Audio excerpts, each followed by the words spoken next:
नमस्कार. श्री स्वामी समर्थ. स्वामी चरित्रसार या चॅनलमध्ये आपलं स्वागत आहे. स्वामी तुमच्या सर्व चांगल्या इच्छा पूर्ण करोत हीच प्रार्थना.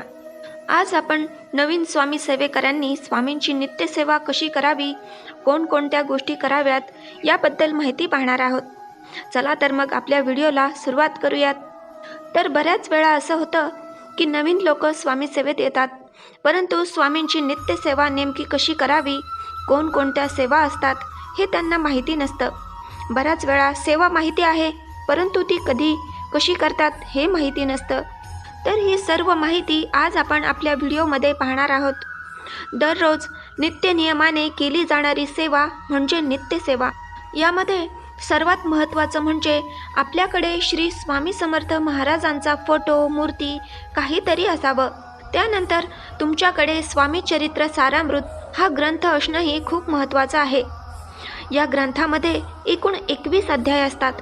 तर तुम्हाला काय करायचं आहे, तर रोज या ग्रंथातील 3-3 अध्याय वाचायचे आहेत.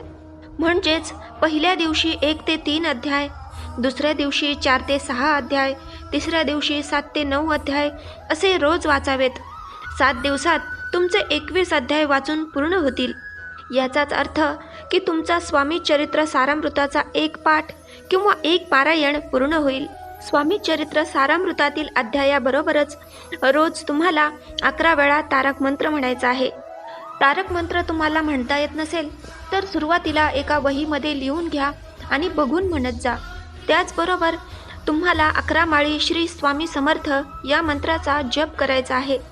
11 माळी म्हणजेच एका माळीमध्ये 108 मणी असतात. अशा एकाच तुळशीच्या माळेवर 11 वेळा जप करावा. अशा या 3 स्वामी सेवा तुम्हाला रोज नित्य नियमाने करायच्या आहेत. तुम्हाला 11 माळी जप करणं शक्य नसेल तर फक्त 1 माळ जप करा, परंतु अगदी शांत मनाने आणि मन लावून जप करावा. श्री स्वामी समर्थ मंत्राचा जप चालू असताना दुसरा कुठलाच विचार तुमच्या मनामध्ये येऊ देऊ नका. आपली सेवा अशी असावी की साक्षात स्वामी आपल्या समोर बसले आहेत असं आपल्याला वाटलं पाहिजे. स्वामींची नित्यसेवा तुम्ही सकाळी करू शकता किंवा सकाळी वेळ मिळत नसेल तर संध्याकाळीही करू शकता. फक्त दुपारी 12 ते 12:30 कुठलीच सेवा करू नये. स्वामींच्या नित्यसेवेबरोबरच रोज सकाळ संध्याकाळ स्वामींची आरतीही करावी. आरतीमध्ये जी पण स्वामींची आरती तुम्हाला येते ती तुम्ही म्हणू शकता. त्यामध्ये मग पंचप्राण हे आतुर झाले ही आरती असते. त्याचबरोबर जय जय सद्गुरू स्वामी समर्था ही पण आरती आहे. त्याचप्रमाणे जय देव जय श्री स्वामी समर्था, आरती ओ वाळू चरणी ठेवून या माथा, अशा बऱ्याच आरत्या आहेत. त्यापैकी कोणतीही आरती तुम्ही म्हणू शकता. त्यानंतर एखादा गुरुवार किंवा कुठलाही शुभ दिवस पाहून तुम्ही या नित्यसेवेला सुरुवात करू शकता. तुम्हाला हवं असेल तर तुम्ही अगदी आजपासूनही स्वामी सेवेला सुरुवात करू शकता. तुम्ही नित्यसेवेला सुरुवात केली, 1-2 दिवस सेवा केली की लगेच मला सेवेचं फळ मिळालं पाहिजे अशी अपेक्षा करू नका.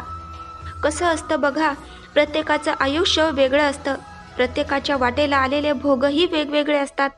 आपल्या नशिबाचे भोग तर आपल्याला भोगावेच लागतात, कारण ते आपणच मागच्या जन्मी किंवा या जन्मी कधीतरी केलेल्या कर्माचं फळ असतं. ते स्वामीसुद्धा बदलू शकत नाहीत. परंतु या स्वामी सेवेने या भोगाची तीव्रता कमी कमी होत जाते आणि एक दिवस ते संपूनही जातात. या सेवेने आपल्यामध्ये हे भोग भोगण्याची सहनशक्ती येते. तसेच प्रत्येक परिस्थितीमध्ये स्वामी आपल्या पाठीशी उभे राहतात. स्वामी आपल्याला कधीच डगमगू देत नाहीत. ज्यावेळी आपली योग्य वेळ आली आहे असं स्वामींना वाटतं, त्यावेळी मात्र स्वामी तुम्हाला काहीच कमी पडू देत नाहीत. तुम्हाला स्वामींकडे काहीच मागण्याची सुद्धा गरज पडत नाही. एवढं भरभरून स्वामी आपल्या भक्तांना देतात. फक्त कधी असं झालं की तुम्ही एखादी गोष्ट स्वामींकडे मागितली, खूप सेवाही केली, परंतु तुमची इच्छा पूर्ण झाली नाही, तर तुम्ही सुद्धा स्वामींवरचा विश्वास ढळू देऊ नका. असं समजा की ती गोष्ट तुम्हाला मिळण्याची ही योग्य वेळ नव्हती. कदाचित त्यामुळे पुढे जाऊन आपल्यालाच काहीतरी त्रास होणार असेल, म्हणून स्वामींनी त्यावेळी तुमची इच्छा पूर्ण केली नाही. या 3च नित्यसेवा जर तुम्ही करत असाल तर तुमच्या आयुष्यात कुठलाच दोष राहत नाही. तुमच्या आयुष्याचं सोनं होईल. फक्त तुमचे कर्म विचार चांगले ठेवा. दुसऱ्यांबद्दल कधीच वाईट विचार करू नका. प्रत्येकाशी चांगलं बोला. बाकी सर्व स्वामींवर सोडून द्या. स्वामी जे काही करतील ते चांगलंच करतील असा विश्वास असू द्या. एकदा का तुम्ही स्वामी सेवेत आलात की स्वामी तुमचं काहीच वाईट होऊ देत नाहीत. ही स्वामींची नित्यसेवा आहे. आपल्याला काहीतरी हवं आहे म्हणून 7 दिवस अध्याय वाचले, मंत्र जप केला, बस झालं असं करू नका. नित्यसेवा ही रोज अखंड चालू ठेवावी. तुमची इच्छा पूर्ण झाली तरीही स्वामी सेवा करत राहा. स्वामींची नित्यसेवा करताना मांसाहार करू नका. म्हणजे ज्या दिवशी तुम्ही मांसाहार करणार आहात त्या दिवशी स्वामींची कुठलीच सेवा करू नका. तुम्हाला जास्त काहीच करणं शक्य होत नसेल तर कधीही कुठेही श्री स्वामी समर्थ या मंत्राचा जप करत राहा. स्वामी तुमच्या प्रत्येक हाकेला 100% धावून येतील. तुम्ही कर्म करत राहा, फळाची अपेक्षा करू नका. मी माझ्या अनुभवावरून सांगते की तुमची सेवा जर निस्वार्थी असेल ना तर स्वामी तुमचा हात कधीच तोडत नाहीत. स्वामी सेवेमध्ये फक्त भाव महत्त्वाचा आहे. बाकी जातपात, श्रीमंत गरीब असं काहीही स्वामी बघत नाहीत. आपल्याकडून स्वामी कधीच काहीच मागत नाहीत. अशक्य ही शक्य करून दाखवण्याची ताकद फक्त आपल्या स्वामींमध्ये आहे. हा विश्वास ठेवा आणि आपले काम निष्ठेने प्रामाणिकपणे करत राहा. बघा, तुमच्याही आयुष्यात असा एक दिवस येईल की मी आता स्वामींकडे काय मागू असा प्रश्न तुम्हाला पडेल. तुमचा कुठलाच प्रश्न अनुत्तरित राहिलेला नसेल. स्वामी सर्व पाहत आहेत याची खात्री बाळगा आणि हाच विचार करून प्रत्येक गोष्ट करा. तर अशा पद्धतीने नवीनच स्वामी सेवा सुरू करणाऱ्यांनी सुरुवात करावी. माझ्या या माहितीचा व्हिडिओ तुम्हाला आवडला असेल तर लाईक करा, शेअर करा, सबस्क्राईब करा.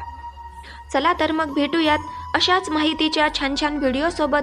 तोपर्यंत श्री स्वामी समर्थ. जय जय स्वामी समर्थ.